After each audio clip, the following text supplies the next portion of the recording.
Un an après la mort de son père, un homme revient pour vendre la maison de son père. Mais les choses prennent une tournure inattendue lorsqu'il entend un bruit étrange provenant du garage et découvre quelque chose de surprenant à l'intérieur. Joseph Sutton est dans l'embarras en regardant la maison de son père à Nashville, dans le Tennessee. Il avait fait tout ce chemin pour la vendre, mais quelque chose a fait vaciller sa décision alors qu'il regardait la maison qui renfermait tous ses souvenirs d'enfance. Lorsque la mère de Joseph est morte d'un cancer 3 ans auparavant, son père s'est senti très seul et déprimé, et il a fait venir M. Sutton à New York pour qu'il reste avec lui et sa femme. Cependant, un an plus tard, l'homme âgé est décédé d'une crise cardiaque. En regardant dans la maison maintenant que son père est parti, Joseph ressent une étrange émotion. Les photos de son enfance étaient toujours accrochées sur les murs souillés, le vieux fauteuil de son père était vide et les albums qui représentaient la mémoire photographique de leur bon vieux temps étaient empilés au sous-sol, couverts de poussière et de toiles d'araignée. Il sortit quelques-uns des vieux albums et s'assit sur le canapé du salon, les feuilletant, revivant les moments agréables qu'il avait partagés avec ses parents et, à un moment donné, se lamentant sur la décision de vendre la maison qui abritait tous leurs souvenirs. Soudain, un bruit étrange dans l'arrière-cour la distrait. Madame Millet ? Si est-vous ?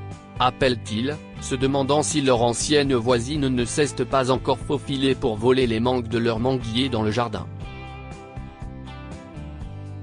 Elle le faisait assez fréquemment, et il se souvenait que son père se plaignait d'elle. Mais il n'y a pas eu de réponse. Il a ouvert la porte arrière et a regardé autour de lui pour trouver la source du bruit, mais il n'y avait personne en vue.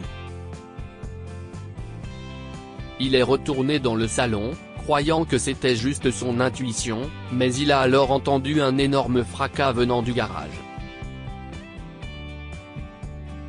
Il y a quelqu'un ? Pourquoi ne répondez-vous pas ? A-t-il crié en sortant en trombe de la maison, pour découvrir que le magasin du garage était légèrement ouvert. Il a rapidement attrapé un râteau à proximité et s'est dirigé vers le garage à pas légers. Vous voyez, qui que vous soyez, je vous préviens que vous devez partir. L'intrusion sur la propriété de quelqu'un d'autre est un crime, alors vous feriez mieux de vous montrer avant que je vous fasse du mal. Encore une fois, il n'y a pas eu de réponse, mais Joseph a repéré un mouvement à l'intérieur du garage par l'ombre qu'il projetait sur le sol. Il a saisi le râteau fermement et a ouvert la porte du garage, tenant maintenant le râteau en position de frapper quand il a remarqué un homme qui câlinait un chat dans un coin du garage. S'il vous plaît, ne me frappez pas. Je suis désolé, dit l'étranger, la voix tremblante. Si est quoi ce bordel ? Qui êtes-vous ? Et que faites-vous dans mon garage ? Je reste ici depuis un mois parce que la maison était vide et que personne n'y vivait.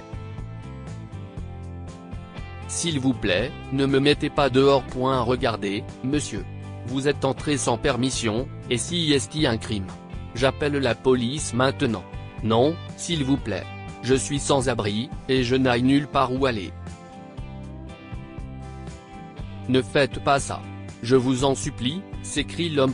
Comment diable pouvez-vous dormir dans cet endroit ? Si est dégoûtant. Ça fait presque un an que ça n'a pas vu un balai. Je n'ai pas le choix, révéla l'homme. Mon nom est Matthew Wood. J'avais l'habitude de travailler comme enseignant. Mais après qu'une tornade ait détruit mon quartier, j'ai perdu ma maison et j'ai dû vivre un peu dans la rue. Tout le monde dans mon école a commencé à me traiter de puant et de sans-abri, et j'ai fini par être renvoyé. Ils ont dit que la réputation de l'école était compromise parce que les élèves se plaignaient que je sentais mauvais. Je n'avais aucune idée de l'endroit où aller ou de ce qu'il fallait faire jusqu'à ce que je tombe sur ce garage. Je dors dans la voiture, qui est plutôt confortable et chaude si on la compare à la rue. Ok, attendez, Joseph a fait une pause. Ce n'est toujours pas bien, Matthew. Vous ne pouvez pas simplement entrer dans la maison de quelqu'un, l'utiliser, et ensuite vous plaindre de votre vie misérable. Je comprends, mais je n'avais pas d'autre endroit où aller. Ouais, peu importe. Et si est-il quoi le problème avec le chat? Si est-il le tien? A-t-il demandé en composant quelques chiffres sur son téléphone. Si est-il George? Je l'ai trouvé dans la rue il y a 2 jours, trempé et gravement malade, et je l'ai amené ici.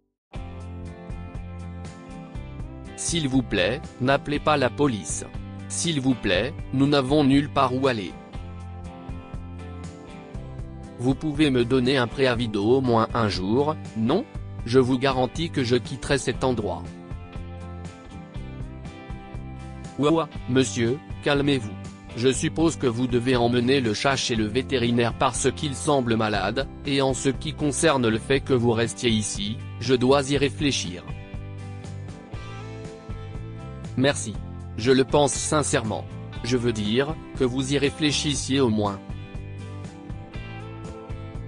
Mais l'argent. Je n'ai pas assez d'argent pour payer le médecin. Détendez-vous, je vous couvre.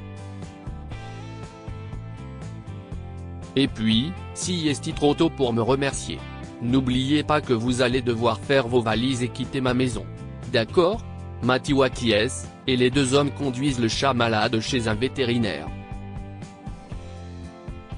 Sur le chemin du retour, après avoir longuement réfléchi, Joseph a proposé à Matthew de rester aussi longtemps qu'il le souhaitait, mais il devait lui promettre qu'il se remettrait sur pied. Écoutez, vous n'avez pas à vous sentir si perdu juste parce que les choses sont un peu difficiles, d'accord? Lui a expliqué Joseph. De toute façon, je me demandais si je devais vendre la maison ou non, et je suppose que si vous restez ici, j'aurai plus de temps pour y réfléchir. Merci beaucoup, Joseph. Les mots me manquent encore pour exprimer ma gratitude. Ce que vous avez fait pour George et moi. Personne ne fait quelque chose comme cela pour un étranger. Eh bien, vous devez récupérer la vie que vous avez perdue pour vous-même, et je pense que ça va le faire.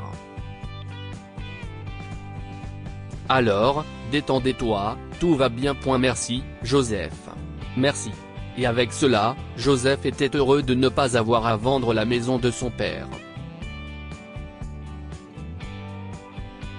Du moins pas de sitôt. Matthew est resté dans sa maison pendant plus de 6 mois avant de se remettre sur pied et de louer son propre logement. Quelques années plus tard, il a rencontré Carrie, une femme charmante qui était mère célibataire d'une petite fille de 8 ans nommée Anne. Ils sont tombés amoureux et Matthew a promis d'être un père aimant pour Anne. Ils se sont rapidement mariés et ont récemment accueilli une autre fille nommée Jane. Matthew a demandé à Joseph s'il pouvait devenir le parrain de la petite Jane, et Joseph a été plus qu'heureux d'accepter. Que pouvons-nous apprendre de cette histoire? Un peu de compassion ne coûte rien. Joseph a aidé Matthew en lui fournissant un abri et en l'aidant à se remettre sur pied. Nous devrions tous essayer d'être comme lui. Les animaux méritent d'être aimés et soignés de la même manière que vous traitez vos amis et votre famille. Matthew a abrité George alors qu'il était malade sur la route, et Joseph a payé pour le traitement du pauvre animal.